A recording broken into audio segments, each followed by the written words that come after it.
June is the month when we pay extra attention to disaster preparedness and road safety.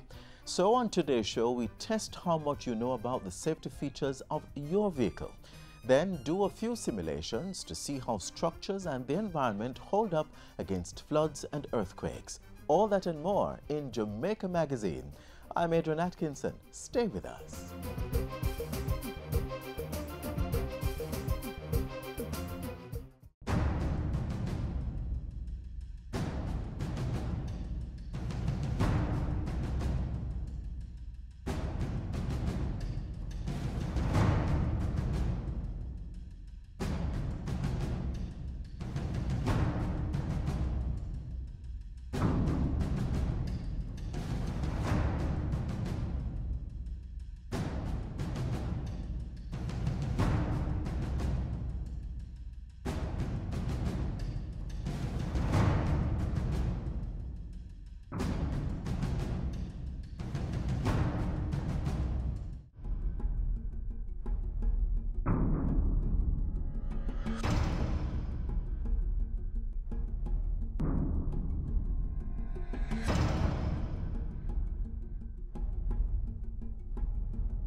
Good day, I'm Theodore Henry, and this is your JIS News for Thursday, June 7.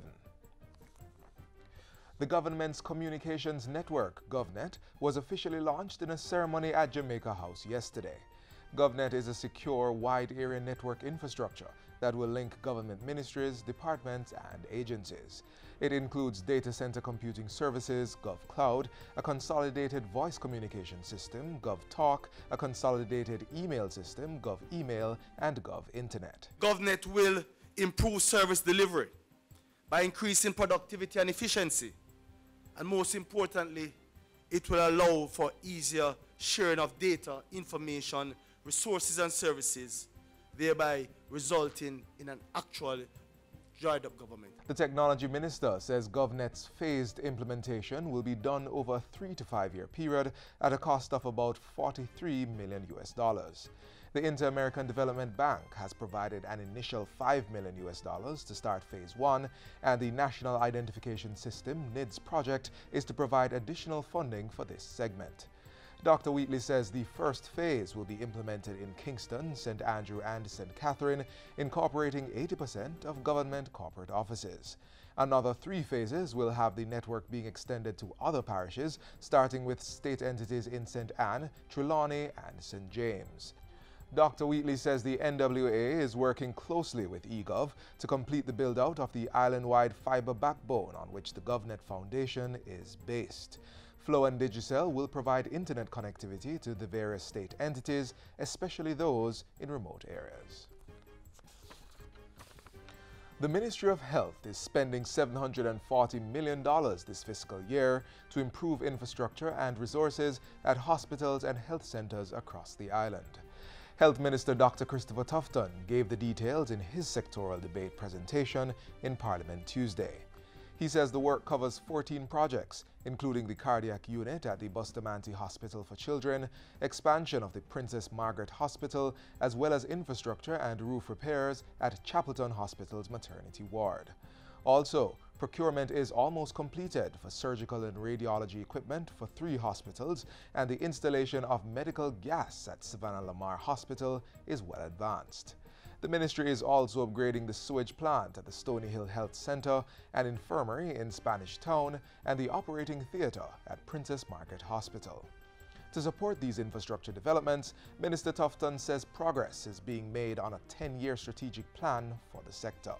Connected to that is the completion of 4 studies on information systems, healthcare financing, a review of the regional health authorities, and a needs assessment of 5 hospitals. Those 4 studies are going to be critical to that 10, 20, and 30-year strategic plan. And we're hoping that by mid-year we will have the framework of that plan. 25 young entrepreneurs in Clarendon have received $150,000 each to launch or improve their businesses. $100,000 is from the Clarendon Municipal Corporation and $50,000 from local government minister Desmond McKenzie.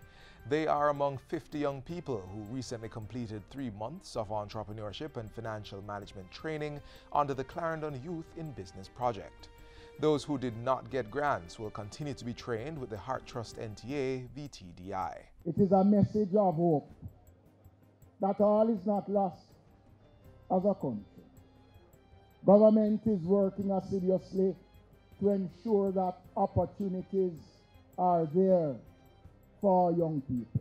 This is the second batch of young people to benefit from the Clarendon Youth in Business project, which started in 2016 as a response to the growing concerns related to youth unemployment in the parish. This program is important as it serves to stimulate and strengthen the economic base of young entrepreneurs across the parish of Clarendon. This year's participants have established businesses in a wide range of industries, including manufacturing, baking, agro-processing, agriculture, technology repairs and services, cosmetology, and food preparation. The Early Childhood Commission, ECC, is administering the Jamaica School Readiness Assessment for 4-year-olds from June 7 to 19. The Age 4 assessment acts as a first-stage screening process conducted by teachers to determine their students' readiness for the primary education system. It's part of the Ministry of Education's National Assessment Program and is being conducted for the 3rd time. This year's assessment will involve 4-year-old students in more than 90% of the country's early childhood institutions. The exercise will assess the students' overall physical development, classroom behavior, approaches to learning, literacy, and numeracy skills. And finally, Jamaica has been successful in securing a place on yet another high-profile UNESCO committee. The country was elected unopposed to a seat on the Intergovernmental Committee of the Convention for the Safeguarding of Intangible Cultural Heritage. The decision was made at the General Assembly of the Convention, which ended on June 6 in Paris, France. Minister of Culture, Gender, Entertainment and Sport, Olivia Grange, addressed the General Assembly and said her team was heartened by the show of camaraderie. She also encouraged countries that are party to the convention to make every effort to build capacity within local communities to increase sustainable development for creative practitioners, culture bearers, and the community at large. Minister Grange also stressed that Jamaica looked forward to a successful outcome when the 13th session of the ICH Committee meets in November and considers the country's submission to have reggae music inscribed on UNESCO's representative list of intangible cultural heritage for humanity. And that's it for JIS News Today. I'm Theodore Henry. Thanks for watching.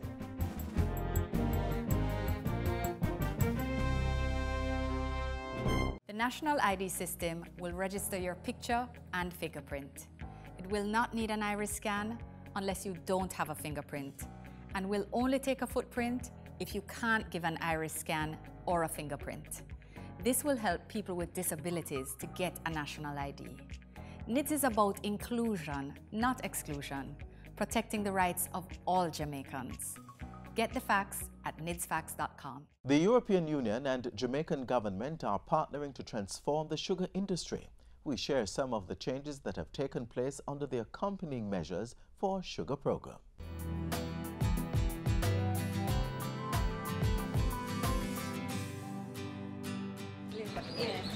Hi, Mas Errol. How you do? Not too bad. This is what's so interesting in the paper today, Mas Errol. Enough things.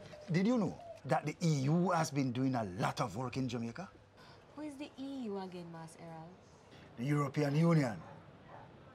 A group of European nations that come together to promote social and economic progress and peace across the world. For true? Newspaper is all well and good, but I bet I can find more information from the internet. I know just the person to call. Hi, Minister. Minister. Hi, Jody. Hi, Errol. What can you tell us about how the European Union has been helping Jamaica? Over the past 43 years, we have received approximately 1.2 billion euros, and this has run the gamut of a number of developmental programs. A particular area of support has been in the area of agriculture. The EU has provided grant funding and support funding for sugar-dependent areas. Between 2006 and 2017, the EU provided some 23 billion Jamaican dollars to help people living in areas that are dependent on sugar. Under the AMS, 397 houses have been built for residents. This replaces the old barracks-type housing in which they used to live. The condition of the barracks were completely rough. No light, no water. We never have any transport. The bathroom is outside and the toilet was a pit toilet. We never have no tank, we have a tank. The lights are here, the bathroom inside, the kitchen inside. Thank God for the benefit we have right now. Nearly 200 miles of roads have been built or reconstructed in the parishes of St. Catherine, St. Thomas, Trelawney, St. James, Hanover, St. Elizabeth, Westmoreland and Clarendon. Based on the roads that we did, it has created some form of ease for the truckers. Citizens of the area, they also benefit from the road. More than 2,000 SDA residents have received vocational training. The centre would have been equipped to the tune of over 7 million Jamaican dollars to purchase various forms of training supplies and equipment across 3 skill areas: apiculture, bartending, and cosmetology. I have been receiving training in various areas such as facial, massage, nail. They have helped me to be certified and I can now earn an honest living from this. The EU provided over 100 million Jamaican dollars in new business grants to residents in sugar-dependent areas. Thanks to the EU for giving me this injection of 1,000 chickens, the feed and medication.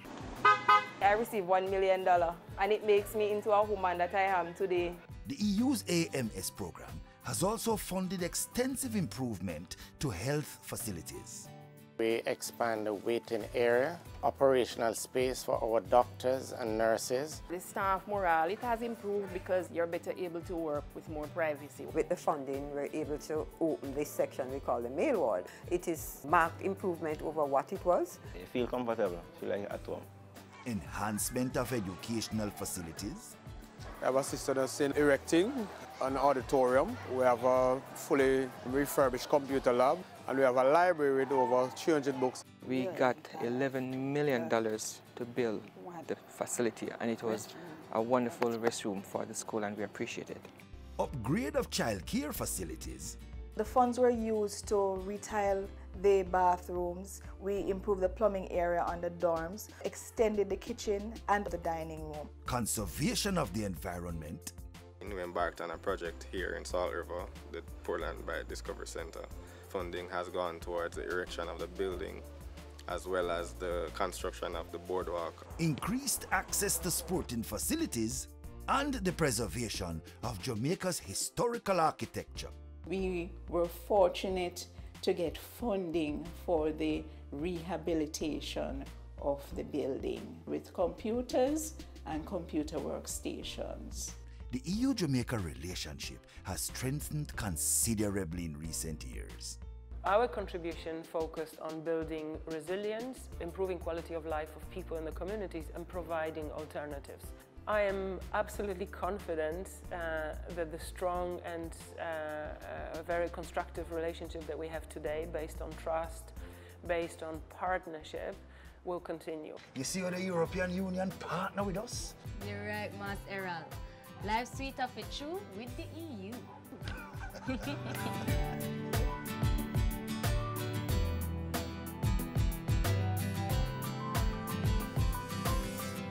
This is one time we don't want you to laugh.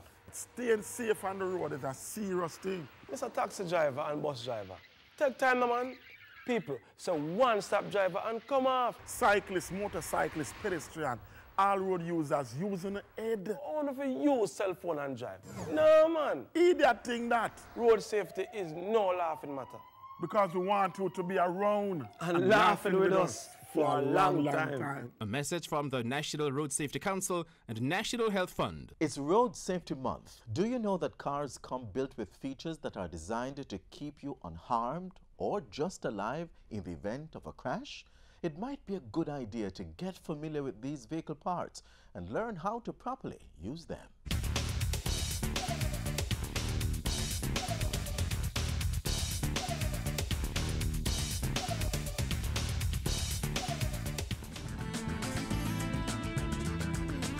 During a collision, the airbag acts as a cushion that minimizes or prevents injury. What the airbag does is to reduce the speed of the forward movement of the occupant. The airbag is designed to inflate rapidly in moderate to severe crashes and provide protection to the occupants' bodies when they strike interior objects such as the steering wheel or a window. However, for proper protection, persons should be correctly restrained with a seat belt. During a collision, an impact with an object at a speed as low as between 16 and 24 kilometers per hour. The airbag inflation system acts on two gases, sodium azide and potassium nitrate, which produces a nitrogen gas that inflates the airbag and suddenly deflates the airbag within a second on contact with the occupant. Most vehicles carry two airbags to the front, one in the steering wheel and the other on the dashboard on the passenger side. But in high-end vehicles, you will find up to 8 airbags at various locations to the front, rear, and even to the sides. Airbags were designed for one use only, and therefore once it has been deployed, you must have new ones installed. Reusing airbags is a dangerous practice.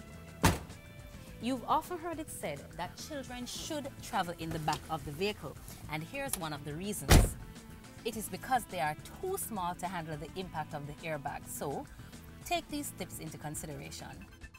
You should never put a rear-facing child seat in the front seat of a car with an airbag. But make sure all children are buckled up no matter where they sit. Unbuckled children can be hurt or killed by an airbag. Do you know where the crumple zones are located on a vehicle and what's their purpose? You know, to be honest with you, I don't know. They're immediately front of the vehicle. Or where the passenger or the driver would be, that part would take the impact away from it. The crumple zone on a vehicle are located to the rear and the front.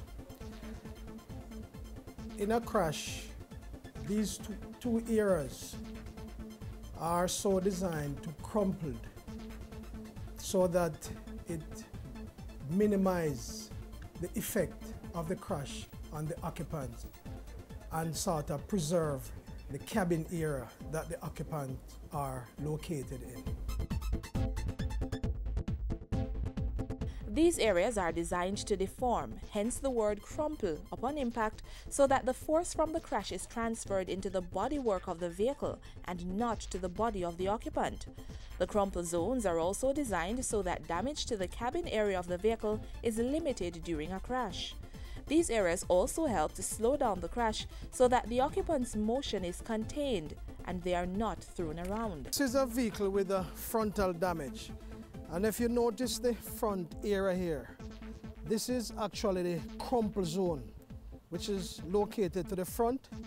And the effect of this collision actually caused the entire front to crumple inward. And as you can see in the center here, this is typical of a pole impact. And this impact, this crumple, will be the same that would be seen at the rear of the vehicle if this vehicle was involved in a rear impact collision. These areas are so designed that they actually sacrifice themselves during a collision to actually secure the cabin area of the vehicle where the occupants are located. This area will for most part remain intact to minimize the effect of the collision and lessen the injury to the occupants themselves. The next time you buy, drive, or travel in a motor vehicle, remember, they offer more than just flashy features for your mobility and enjoyment. They are also built with protective safety devices, so take time to know them. Buckle up when you drive. Protect your children with child and booster seats and strap them down well.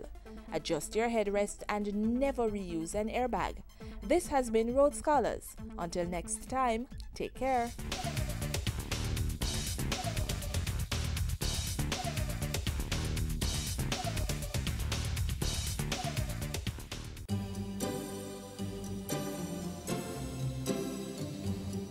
It keeps our bodies working, our food nutritious, our living and working spaces clean, and our lives comfortable. Water, the most precious resource necessary for the sustenance of life on our planet. Don't waste it. Let's conserve on this critical commodity. In the house, invest in storage containers and buckets. Take quick showers instead of long baths, and invest in water-efficient shower heads, toilets, and faucets. You may also want to consider one-pot meals and cooking methods that don't require much water. You could also wash fruits and vegetables in a bowl and reuse the water on your plants or grass. When cleaning dishes, fill both sinks and use one for washing and the other for rinsing. The leftover water can be used to wash off the concrete or asphalt in your yard. If you must wash your car at home, aim for once a fortnight and use a bucket to do the washing instead of running the hose. Don't delay. Start your water conservation practices today.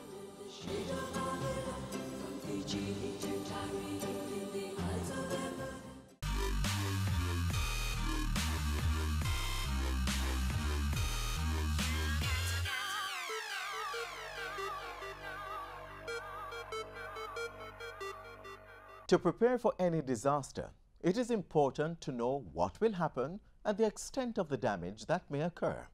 That's why we're using this simulator to help understand how to make smart decisions.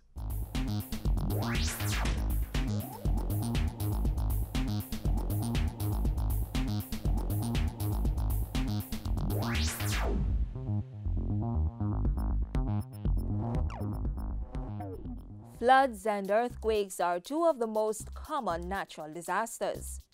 But unlike earthquakes, which usually take us by surprise, flooding to some extent can be predicted. But when it is, what should we do with the information? And how do we safeguard ourselves and properties against this eventuality? Through the use of revolutionary technology, awareness of the possible outcomes of a natural disaster has become more advanced. Persons are now able to use data on location, roof, and house type to create a simulation of what may happen in an earthquake, tropical storm, or hurricane. The simulation was designed to combine place, type of structure, and event. Because Jamaica is vulnerable to four types of events: hurricane/tropical storms, landslides, floods, and earthquakes.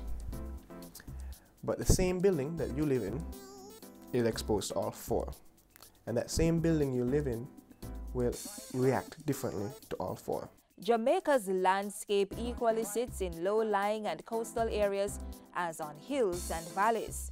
The country is also in an earthquake zone, so it can't hurt to do a little research on all the what-ifs, right?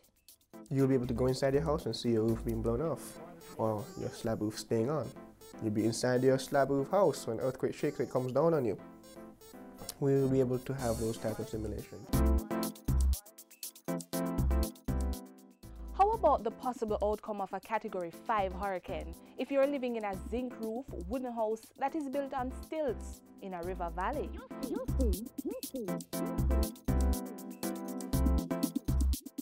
So now that these predictions are available to us, just how useful are they? This simulator is now designed to take all of that information, the conventional knowledge that we as academics know, or the disaster management professional knows, dump it online as we have. Let the developer, housing developer, have access to it and see for himself. Let the parish council person or the development approval authority play with it. And once they've viewed it, the authorities can use the data to plan areas for development, approve or deny development applications, and build better.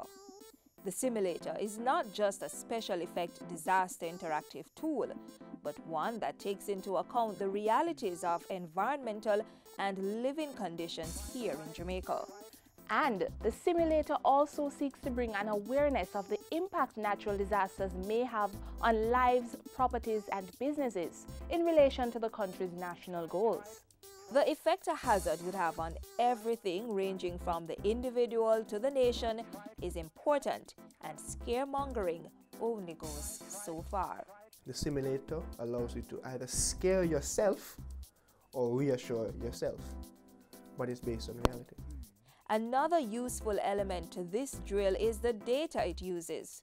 Historical data are planted and come to life through the simulator to facilitate emergency responses as well as forward planning in action. Knowing where hazards are and knowing where they're not is extremely valuable information to businesses such as insurance. Instead of blanketing Portland as a hazard-prone parish, we can know which parts of Portland are hazard-prone, therefore allowing people in Portland who are not in hazard-prone areas to get lower insurance premiums. You underwrite them differently. And you also underwrite more accurately and properly the people who are in hazard-prone zones. So, if you have already bought your dream home or are thinking of buying or building, you may want to try a few simulation exercises to test the stability of your home or to find out if where you intend to build is the best place to put down roots.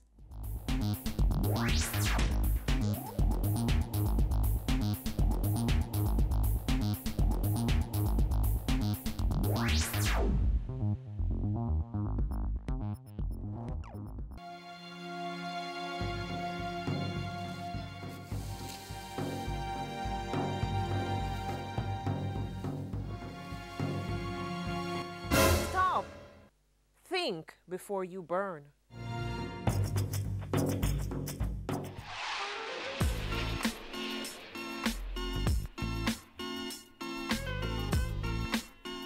We've come to the end of our show, but certainly not the end of our connection. Just click on our website, jis.gov.jm, and while you're online, send your feedback to Jamaica Magazine at jis.gov.jm or via tweet at JIS News. Do join us again tomorrow for another program. On behalf of the entire production team, I'm Adrian Atkinson. Thanks for watching. This has been a production of the Jamaica Information Service, the voice of Jamaica.